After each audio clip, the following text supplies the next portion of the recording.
I want to apologize for my silence yesterday. I didn't know quite what to say. I still don't know what to say.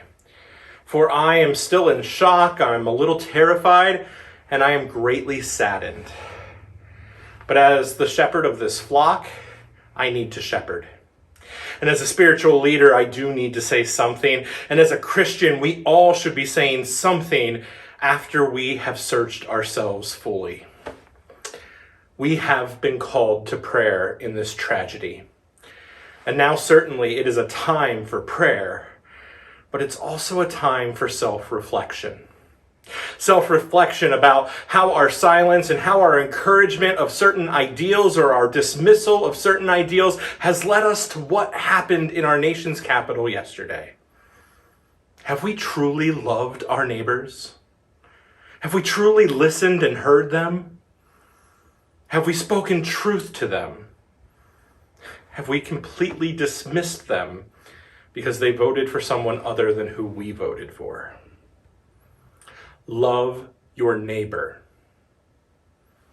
But we've all dismissed our neighbors with different political leanings, and so I remind you, love your enemies.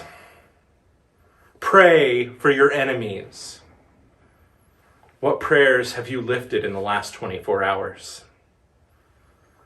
Our prayers are the start, but they might also help us to stand up for justice, for kindness, and we must do so with humility, seeking the truth and the facts that we cannot let alternate realities further sow division in our communities, in our country, and in our world.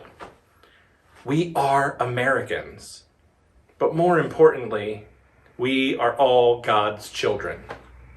Matthew 6:22 says, "Your eye is like a lamp that provides light for your body. And when your eye is healthy, your whole body is filled with light. But when your eye is unhealthy, your whole body is filled with darkness." And if the light you think you have is actually darkness, how deep does the darkness go?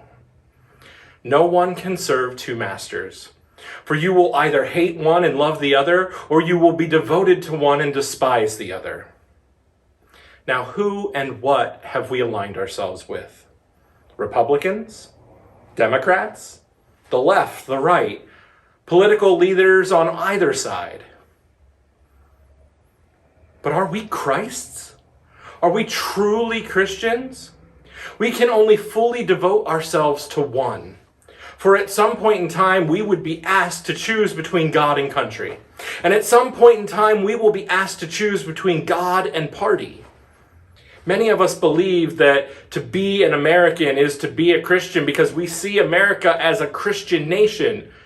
But we have to come to our relationship knowing who we personally are and knowing that we are fully Christ.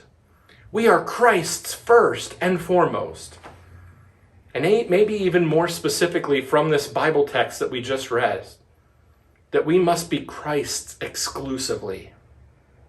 This has been a difficult period of time because our country continues to ask us to choose sides. And it too has been a difficult time in our denomination because our denomination has asked us to choose sides. But before I am an American, and before I am a United Methodist, before I am a Protestant, I am a Christian. I'm called to love.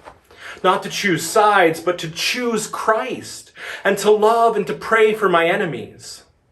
We are all children of God. And we are called to love one another, to pray for one another, and to be the body of Christ with one another.